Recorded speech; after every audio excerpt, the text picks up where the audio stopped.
Maintenant qu'on sait que l'État veut puiser dans l'épargne des Français pour financer leurs dépenses militaires, la vraie question est comment va-t-il s'y prendre? Quelles sont les solutions envisagées? Et surtout, quelles pourraient être leurs conséquences sur votre argent durement gagné? Option 1, un produit d'épargne patriotique. La première piste envisagée serait la création d'un livret défense, d'un produit d'épargne spécifique permettant aux Français d'investir directement dans la défense nationale. L'idée serait simple, un livret sécurisé, garanti par l'État, avec un taux d'intérêt potentiellement plus attractif que le livret A. Pourquoi ce serait une bonne idée? Cela permettrait de lever des fonds sans impacter directement les finances publiques et ainsi les Français pourraient voir cela un peu comme un engagement citoyen et une opportunité d'investissement. Mais attention limite, qui garantirait que les fonds iraient bien à la défense et par ailleurs? Quels seraient les rendements? Est-ce qu'ils seraient suffisamment intéressants pour attirer les épargnants? Les Français auront-ils vraiment confiance en un tel dispositif? Ou ils le verront peut-être comme un piège? La deuxième option serait peut-être une réorientation de l'assurance vie. C'est une possibilité qui, cette fois-ci, serait beaucoup plus discrète. Orienter une partie des fonds déjà disponibles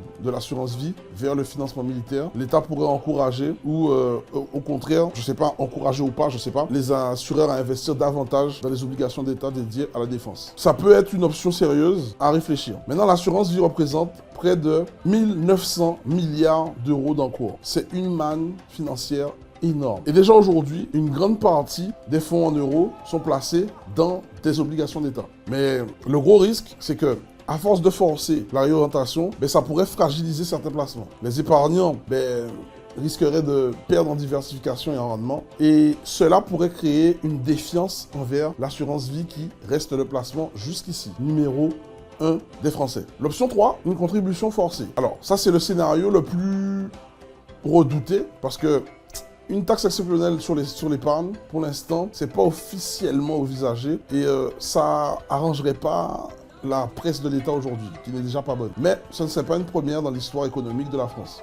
Donc, pourquoi c'est inquiétant? En 2013, Chypre avait déjà prélevé une taxe sur les dépôts bancaires pour renflouer leurs finances publiques. En France, des mesures similaires avaient été envisagées par le passé pour des périodes de crise. Donc, on a eu des taxations de l'épargne, et non, on n'a pas eu de taxation de l'épargne, mais une taxation de l'épargne toucherait directement les classes moyennes et supérieures.